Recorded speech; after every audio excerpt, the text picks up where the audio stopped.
In this video, we'll go over all the WoW news from the past week and try to compress it into a bite-sized video. The weekly event for this week is Mythic Dungeons. Complete 4 Mythic Dungeons in order to do the weekly quest. The Archaeology bi-weekly is worth its weight, which just awards you a 5,000 gold trash item that can only be done once on each character. The Dark Moon Fair is in town this week, so you get a 10% rep and XP buff.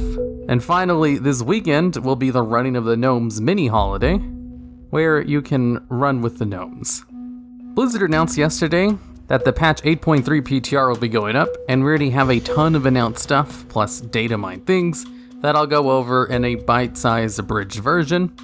First up, the Vulpera and Mecha Gnomes will be the 2 new allied races. The Vulpera will be for the Horde, Mecha Gnomes will be for Alliance, and it seems the Vulpera's racials, or just at least one of them, will be similar to that of the Zandalari Troll racial, where you get to pick what it does, as you get a thing called a Bag of Tricks that you can use on an enemy or an ally, and it changes depending on what you decide to put in that Bag of Tricks. They also have an ability to create a camp they can teleport to once an hour, whatever that's going to indicate. They take reduced fire damage, and they take reduced damage from the first enemy attack equal to 5% of their maximum health. And they have a chance to find a satchel of goods when they kill humanoids. The Mecha Gnomes have honestly really good racials, where they get a stacking buff while in combat that can give them about a passive 500 increase to a stat. They also get a distract ability and a 3-minute cooldown. They have the passive ability to open locked chests at a lower level than what rogues can, I assume, and their bodies function as an anvil, cooking fire, mining forge, as well as every single professional tool. And they also have a defensive ability, where when they fall below 20% health, they're instantly healed for 20% of their maximum health, which is really good, as it's just a passive with a 1.5 minute cooldown. And in order to unlock both of these races, you'll need to have Exalted Reputation with them in their respective BFA zones, as well as complete a few key quests, but you should have those done if you've 100%ed both of their zones. Also announced, the Goblin and Worgen will be getting their heritage armor next. The auction house will begin a revamp. One of the big features of the revamp is being able to buy as many of the materials you want from a stack without having to buy the entire stack.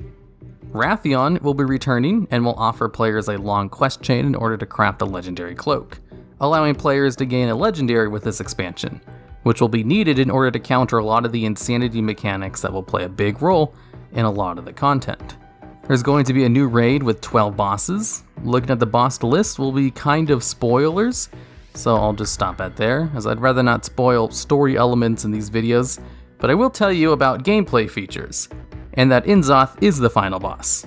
The new raid will have a series of corrupted rings with negative effects, that in addition to the ring's normal stats, will also passively increase your damage and healing by 2%, which I should mention, from a min-maxing point of view, is a pretty substantial increase, and a lot of the negative effects are actually negative things, like rooting you in place for 6 seconds after you kill something, requiring you to constantly stare at a forbidden scroll, otherwise it does damage to you, or reducing your movement speed every time you attack something.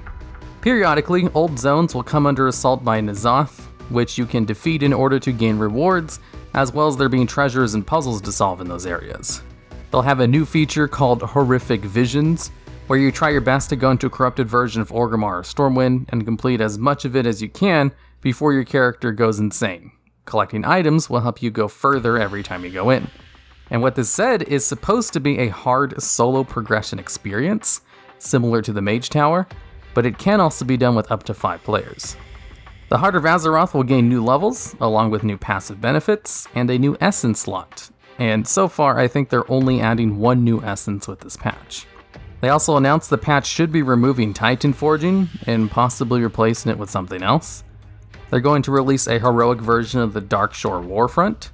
And finally, they'll have a new Mythic Keystone affix, where it summons a Black Empire obelisk, and you can go inside of it during the dungeon whenever you want in order to defeat the ad that's inside, who apparently is going to allow you to skip some ads in the normal dungeon.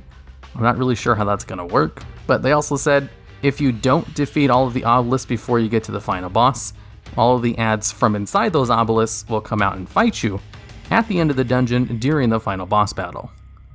And in classic WoW news, Blizzard announced that Dire Maul Dungeon will be coming before Phase 2 comes out, and will go live on October 15th. And now, on to the weather with DevBot the Weatherbot. How's the weather out there?